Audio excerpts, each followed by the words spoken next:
Welcome to the 10th of the series of 12 lessons on In the Beginning, looking at the first 11 chapters of the book of Genesis. Before we get into the chapter we're going to look at, let's have a look back, particularly at Noah, as he's the one we are looking at. He was introduced to us at the end of chapter 5. We discover in chapter 6 that he was faithful to God, despite how bad everyone else was. He and his family were different, and God spared them the destruction that was about to come on the earth. God told him to build a large boat so that he and his family, as well as representative animals, would be spared. Noah did exactly what God told him to do. It took about 100 years to build this large boat. And into this boat, referred to in our text as the ark, with representatives of all the animals plus the supplies they would need. And then the rain started. It rained for 40 days and 40 nights. The waters rose, the ark floated above the flood. All life on the earth was killed. The waters kept rising. The tops of the mountains were covered to a depth of around 20 feet. That's close to 7 meters. The waters prevailed for 150 days. Then the waters began going down and receded for 150 days. The ark grounded on the mountains of Ararat. After the tops of the mountains could be seen, Noah sent out birds to see if the earth was dry. And at last, the dove, the second of the birds he sent, did not return, so Noah knew the land was drying out, so that life could resume once more, living on the earth. At the right time, God told Noah to leave the ark with all the animals. Noah, as patriarch, offered burnt offerings to God of the clean animals, and he and his family thanked God for their deliverance. God promised to never again curse the ground because of how evil people were. And this leads us to chapter 9, where God will continue talking with Noah, at least in the first part of the chapter. In this chapter, we have details of the covenant, the promise that God made to the earth, and the sign that he gave, as well as more information on Noah and his family in the years following the flood. An outline for this chapter might look something like this. First 7 verses, God's instruction to Noah, and verses 8 to 17, God's covenant with the earth. The last part of the chapter talks about Noah and his sons, and then Noah's death. So that's what we're going to see in chapter 9.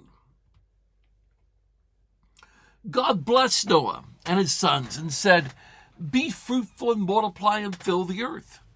The fear and dread of you shall be upon every beast of the earth, upon all the birds of the sky, upon everything that creeps on the earth, and upon all the fish of the sea. Into your hand I've given them. As I have given you every green plant, so every living, moving creature is yours for food. However, flesh with its life, its blood, you shall not eat. For your life's blood I will surely require an accounting. Of every beast and from every human being I will require an accounting for the life of his neighbor. Whoever kills a human being shall be killed. For God made human beings in his image. And you be fruitful and multiply. Bring forth great numbers in the land." Bill Grasham, in his commentary on Genesis, said this: "Upon leaving the ark, Noah was sent forth as the second Adam. The world had been marred and destroyed by sin, but Noah's family still bore the image of God. God was instituting a new beginning for all living creatures through Noah and the others preserved on the ark." So this chapter is about God establishing a new covenant with Noah and his descendants. Word covenant is found 7 times in this chapter. So we know that is an important chapter. We learned some things about God and our relationship to him, or maybe even better with him, in these covenants. One thing we see is that God cares for people. He bothers to make a covenant because he loves us. We also see that God is the initiator of these covenants that he makes with humans. He always takes the initiative, not people. We see that from this that God seeks fellowship with humans. This covenant is to bring God and people together. And God also creates communities with covenants. God saves and blesses individuals as part of a community of believers. Apparently, humans and animals had a different relationship before the flood. God now said that the animals would fear people, the exception being that the livestock, or the cattle, representing domestic animals, were not included in that list of those who would fear him. But the other animals are no longer going to be living near humans. Before the flood, humans seem to have been vegetarian, although it's difficult to know for certain as we don't have that information specifically given. We do know in chapter 1 that they were specifically told they could eat the vegetables and the fruit. But God now explicitly stated that they're permitted to eat any meat as long as the blood had been drained. Why the change? Henry Morris suggested that possibly the New World's more rigorous environment required animal protein found in meat that was not required prior to the flood. From my knowledge of nutrition, there are a few vitamins that can only be found in animal protein. To my mind, I think it's vitamin B12, I could be wrong, and that there are vegan substitutes, but they're not nearly as effective. I also recently learned that once you get into your 60s, that protein is more needed than it was when you were younger. Jewish commentators list the following differences between this new covenant with Noah and the original one with Adam. This time we have the forbidding of murder. There hadn't been any need for that back with Adam because nobody was around to murder. There's also the forbidding of idolatry. And again, Adam wouldn't have needed that because who else was there to worship? There's the forbidding of theft. And again, you can see why that wasn't given originally because there's nobody to steal from. Forbidding of incest. Again, Adam would not have had a problem with that. Forbidding eating of blood. And also the forbidding of blasphemy. And it seems with all of this, they've established, as there's going to be capital punishments, there's some sort of a court of justice established. And there's other similarities and differences that we can see between these two. Both Adam and Noah were told to be fruitful and multiply. That you in verse 7 of chapter 9 is a plural word in Hebrew. You all be fruitful and multiply. If you remember back in Genesis chapter 1, chapter 2, Adam was to subdue the animals, but Noah was told that they would now fear him. If they didn't fear man before this time, it would have been a whole lot easier to get the animals into the ark and to deal with them in captivity for the year that they were in the ark. Adam was told he could eat of the trees. Noah's told that he could now eat meat. But Noah was also told not to eat the blood. The Israelites later on were told the same thing. And the reason given in the text is it's life, that is, it's blood. The life is in the blood. Bill Grasham comments that since God is the only one who can give life, the people who remained after the flood were obliged to respect the life force that the Lord had placed in all creatures. In this context, blood is equated with life itself. For this reason, eating and drinking it was forbidden. Blood was a part of the sacrifices under the Mosaic law, but the part that belonged to God. There's no parallel that I know of in any other culture at this time with having this restriction on blood. So this indicates that this was a God-given command. Blood carries diseases. So we know that there is a problem with blood and eating blood. Other animals were forbidden to the Israelites because they also carried diseases. Noah was also given a law against murder. Shedding blood is talking about premeditated murder. Murder, by the way, can only be done to another human being. And the penalty for murder was the life of the murderer. Now, the reason given for not killing each other is that God made man in his own image in verse 7. Because man was made in God's image, human life is sacred. Thus we have a law against murder. There's a difference between killing animals and killing people. Even an animal, though, who killed a human being had a price to be paid, that being the animal's life. And this was carried forward into the Mosaic covenant as well. We find it in Exodus 21:28, and we find that even practiced today. A dog gets out of control and kills somebody, that dog will be put down. Notice, though, that with the forbidding of murder is the introduction of some sort of a judicial system. God is not here authorizing vengeance killing, but that society will have the authority to give capital punishment for murder. This we know continued under the Mosaic covenant and still continues today as part of the new covenant. We find this mentioned in Romans chapter 13. Human life is God's gift alone. Man is not free to take it. Bill Grasham comments that the deeper reason for outlawing murder is that human life differs qualitatively from all other forms of life on earth.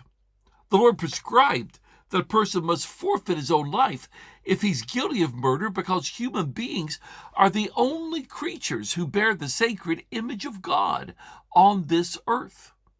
When people lose sight of the image of God in man, humans are treated like animals and life becomes cheap. This attitude, in turn, leads to every kind of atrocity and mass murder, for it removes any basis for respecting human personality or the God who gave man his dignity. William Smith comments that these verses show three new commands given to God. We've got the command not to eat blood. We've got the command of not murdering. And we've gotten the idea of respecting civil authority. This particular dialogue ends with God repeating his command to humans to multiply in the earth. The Hebrew text literally means they were to bring forth in swarms. Bring forth in swarms. They're to fill and multiply. Bill Grasham comments, the initial responsibility of procreation remained. The world needed to be populated once again. And by the way, humans have done that very well, haven't they? From the 8 people after the flood, man has increased in about 4,500 years to 8.282 billion people on the earth. And that's as of March of 2026. That, by the way, is an average of around 2.5 children per family who survive and have children. God then turns and expands on this covenant to Noah. God then said to Noah and to his sons, even I am establishing my covenant with you and your descendants, with all the living creatures which were with you, the birds, the livestock, and all the wild animals who came out of the ship, every creature of the earth. I establish my covenant with you that never again shall all flesh be cut off by the waters of a flood, and never again shall a flood destroy the earth. God said, "This is the sign of the covenant which I'm making between me and you and every living creature with you for unending generations. I have placed my rainbow in the clouds for a sign of the covenant between me and the earth. When I bring clouds over the earth, then in the clouds the rainbow shall be seen. And I will remember my covenant between me and you and every living creature of all flesh, that never again shall the waters be a flood to destroy all flesh. When I see the rainbow in the clouds, I will remember the unending covenant between God and every living creature among all flesh upon the earth." And God said to Noah, "This is the sign of the covenant which I have established between me and all the flesh of the earth." So God established a covenant with Noah, and in essence with all people. Now, a covenant, it's more than just a promise, it's an agreement. And this, by the way, is the first use of the word covenant in the Bible. The Hebrew word here is berith, B-E-R-I-T-H. This covenant had three major features. It was unconditional. God did not ask for any pledge of obedience, as this is very much a one-sided covenant. This is what God would do. It was eternal. It's going to be continued on and on. It is universal. It applies to all living creatures. And God promised to never again destroy the earth with water. Notice that it's not that there would never be another flood, but not another worldwide flood. God put the rainbow in the sky as a sign, a token of this covenant with Noah, that is, with all people, to never destroy the whole earth again by water. And notice that this is not just a promise to humans. This is a covenant with everything that lives on the earth. God said that the rainbow was to remind him of his covenant. Not that he was in danger of forgetting it, but as a reassurance to humans that God would keep his covenant. Now, we don't know if this was the first rainbow. If there had been no rain previous to the flood, then it very well could have been the first. Or if God simply took something that was already there and gave it a new spiritual significance because of its association with rain. And we see rainbows all over and all the time on the earth today. That should remind us that God is remembering his covenant. I'm fortunate to live in Scotland, where we have lots of rainbows. This is one I took reasonably near where we live. And you can see the rainbow in the sky. Obviously, it's raining somewhere for that rainbow to be there. But you can see blue sky there as well. The remainder of the chapter, starting at verse 19. The sons of Noah had gone out of the ship, Shem, Ham, and Japheth. Ham became the father of Canaan. These three are the sons of Noah, and from them all earth was populated. Noah became a farmer, and he planted a vineyard. After he drank from the wine, he became drunk and uncovered himself in his tent. And Ham, the father of Canaan, saw his father's nakedness and went outside and told his two brothers. Then Shem and Japheth put a garment on both their shoulders, walked backward, and covered their father's nakedness. They turned their faces away and did not see their father's nakedness. When Noah had aroused from his wine, he became aware of what his youngest son had done, and said, "Cursed is Canaan, a slave of slaves shall he be to his brothers." Also he said, "Blessed is Yahweh, God of Shem, and let Canaan be his slave. Let God enlarge Japheth, and let him dwell in the tents of Shem, and let Canaan be his slave." Noah lived after the flood 350 years. All the days of Noah were 950 years, and he died. Attention is now directed to Noah and his sons and what happened to them after the flood. This is a painting about 100 or so years ago by Ivan Ivazovsky, a Russian painter, and it's called The Descent of Noah from Ararat. But we're reminded in the text that Noah's three sons are Shem, Ham, and Japheth. And Ham has a son named Canaan. Now, he's mentioned here because he's going to figure more prominently in the results of what happened here. And from them, all descendants of the earth can be traced. And we're going to see this in chapter 10. Tradition has it, I assume that's Jewish tradition, that Noah and his family lived on the lower slopes of Mount Ararat on the northern side. Maybe they did, maybe they didn't. This Russian painter paints them as totally leaving the area. But Noah is said in the Revised Standard Version to be the first tiller of the soil. Maybe a better rendering of that would be the first tiller of the soil who planted a vineyard. Or then Noah began farming and planted a vineyard, as Adam and others before him were farmers as well. And we remember Cain and the trouble it got him into. But Noah planted a vineyard, made wine, and became drunk. Peter Williams points out that it's sad that such a great man of God is recorded as the first to become drunk, although this most likely was one of the problems of sin that Cain's line brought into the world earlier. William Smith, in his Old Testament history, writes, "Intoxication was doubtless practiced by the profligate race who ate and drank before the flood, but it would seem to have been a new thing with Noah." No matter your view on consuming alcohol, the Bible condemns in the strongest terms being drunk. That's consistent in both the Old and New Testaments. If he were the world's first husbandman, he would have been unaware of the effects of fermented grape juice, wine.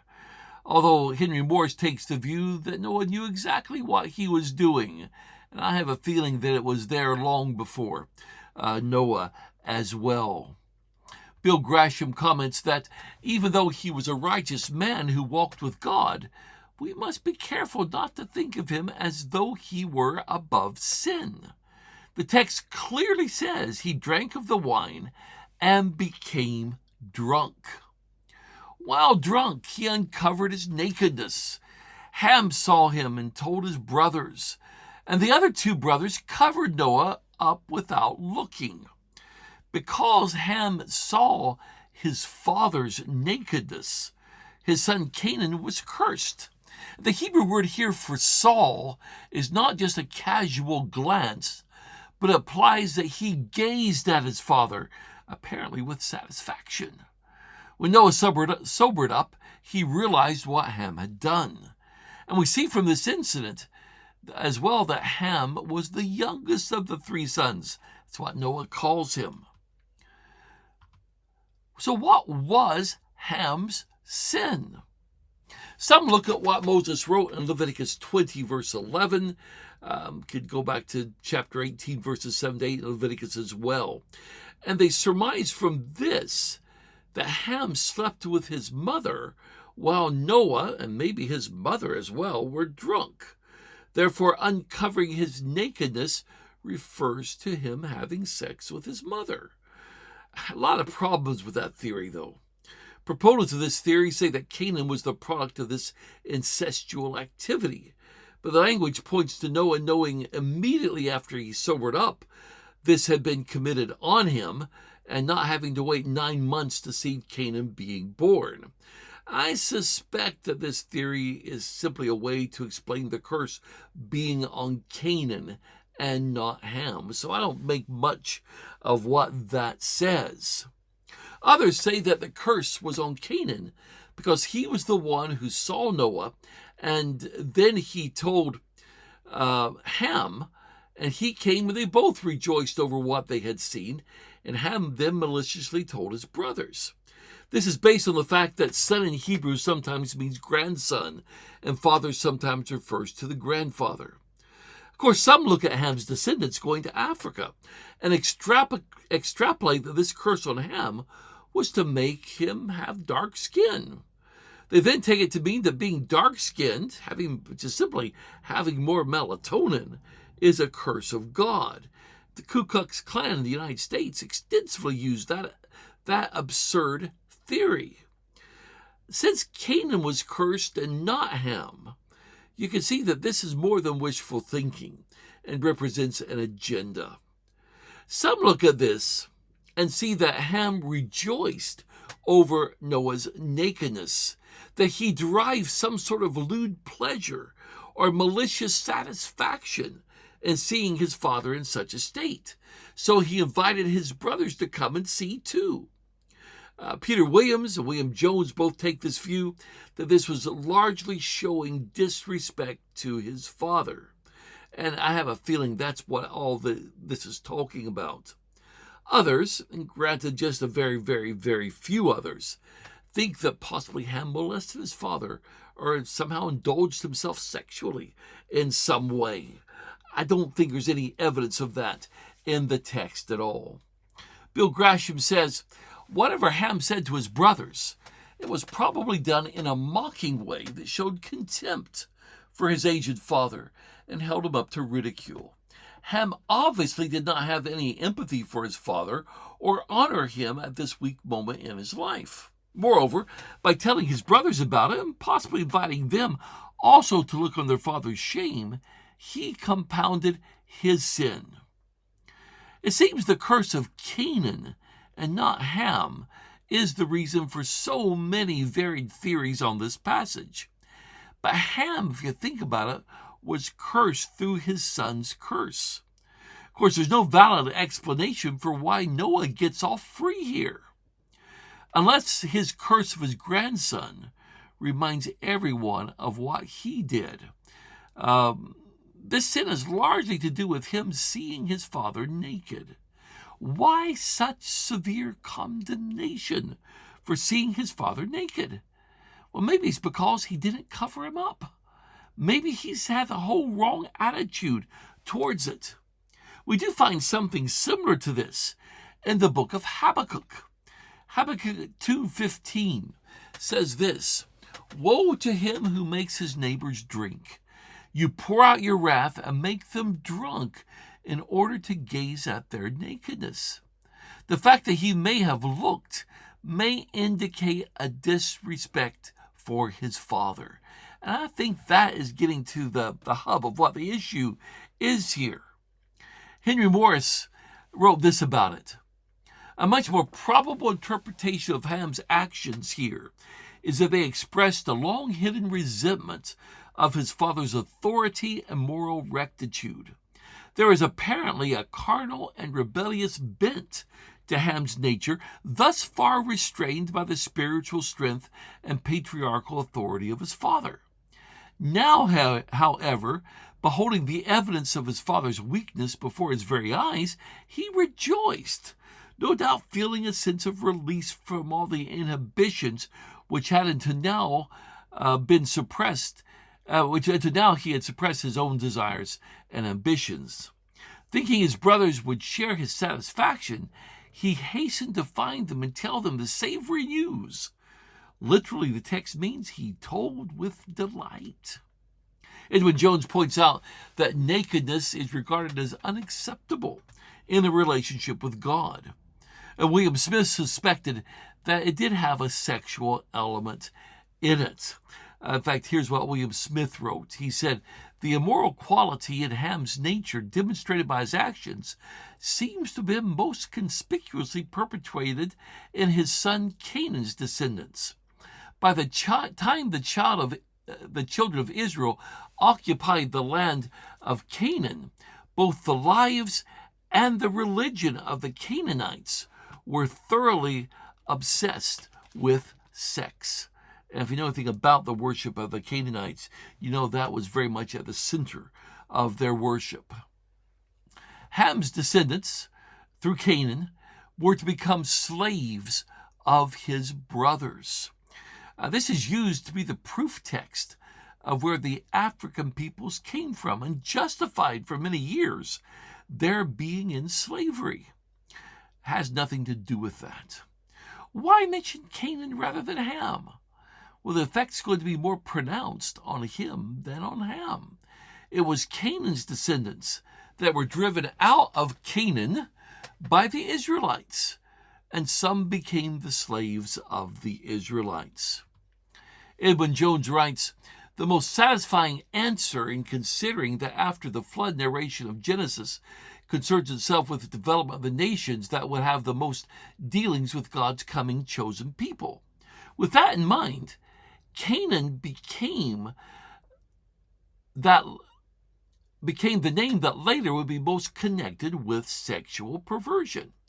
What had started with Ham's look would develop through Canaan and later the Canaanites become some of the most pronounced expressions of sexual misconduct in history.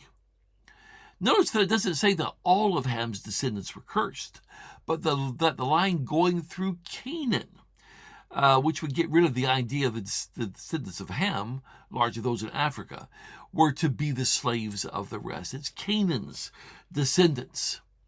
Shem, though, is blessed, and Canaan was to be his slave. Japheth was to be enlarged, to dwell in the tents of Shem, with Canaan as their slave. This may mean that Shem was to be the father of the Jews, the Israelites, thus his blessedness. Japheth was going to be the father of most of the Gentiles. This may be saying that someday Jews and Gentiles would dwell together as God's people. The let him dwell in the tents of Shem could be a reference to God dwelling with Shem or to Japheth. The Hebrew is apparently ambiguous as to which this is referring to.